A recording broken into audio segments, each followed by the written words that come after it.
home after listening to all this fringe information, and you hear a voice in your head and it says, look out your window, and you look out the side of the car and there's a white light following you, and the voice suggests that you stop the car and get out, and you find yourself slowing down and you pull the car over the side, and the voice says, would you like to, they'd like to meet you.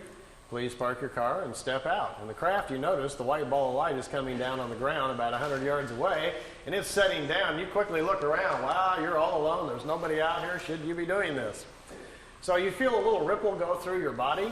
They're scanning you very quickly to see what you're like emotionally, if you're stable, if you're afraid, if you're, as they put it, tipping over in your mind. If you are, which you might be getting just a little excited because it's actually happening, they will send you another feeling to calm you down and let you know all about them, that they're friendly, that this is going to be a good experience, and suddenly you'll find yourself with all sorts of courage and so forth. Find yourself parking the car, actually getting out of the car going, can't believe I'm doing this. I'm actually walking out and meeting the spaceship. Craft sets down on the ground, lights go out, somebody walks out of the craft and walks towards you. As you get closer, you feel this ripple go through your body again. They're calming you down. What do we do when we meet somebody?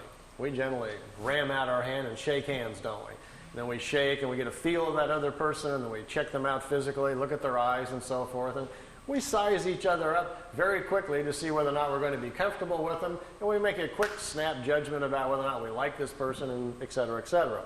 Well, they don't do that with a handshake. They do it mentally. And that last ripple they'll send through you is kind of their hello. You will know all about them, you will feel them emotionally, and they will make you feel comfortable, so there's no need for the handshake. The time they get up close, they may suggest something like, if you're not in a big hurry to get home tonight, if you'd like to go for a ride on the craft, we can take you aboard the craft, we'll take you anywhere you want to go in the universe, we'll explain all the mysteries to you, you can sit in our little education seat like Billy did, ask any questions you want and they will be answered. All we ask, to be allowed to listen to your thinking.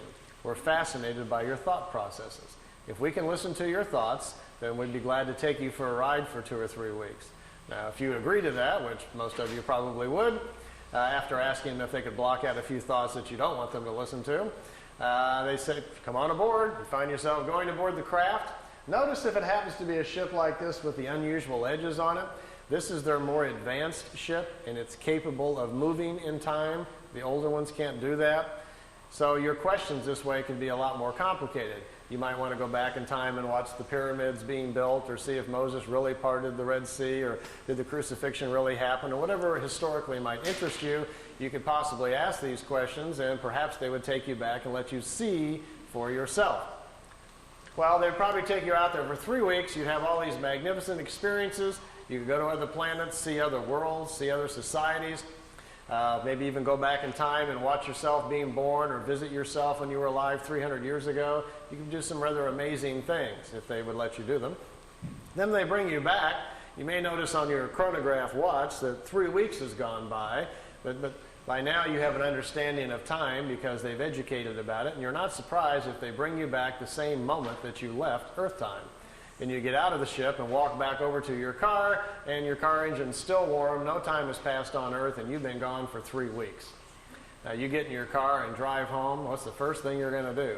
You're going to get on the phone and call us, aren't you? You're going to call somebody. You won't believe what happened on the way home from the shift meeting tonight. I've been out here, I've seen this, I've gone here, I've seen all these amazing things, and what are we going to say? Oh yeah, sure, all that happened right on the way home, right? You got any proof? You haven't been gone, 20 minutes, so we're not going to believe a word that you say. If you're lucky, maybe they allowed you to bring back some samples of some kind, rocks or something from another world. Maybe you brought back some food things we don't understand. Billy has a peach tree in front of the house he brought back from another planet. When visitors come over there, they go eat a peach just to see if it tastes different. He has some unusual vegetables in his garden. On the desk in his office, he has crystals and rocks and stones that he brought back from another planet. Nothing that, too exotic that really twists your mind too much, but just kind of different than what you're used to seeing.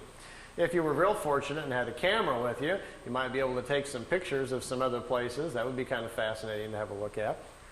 So these kind of experiences don't happen too often, but if they do, and that's the ship that you see, make sure your questions are big.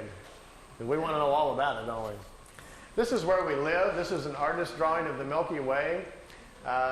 If you flew in a craft up above the galaxy, notice out here there's a little yellow box on the bottom left there.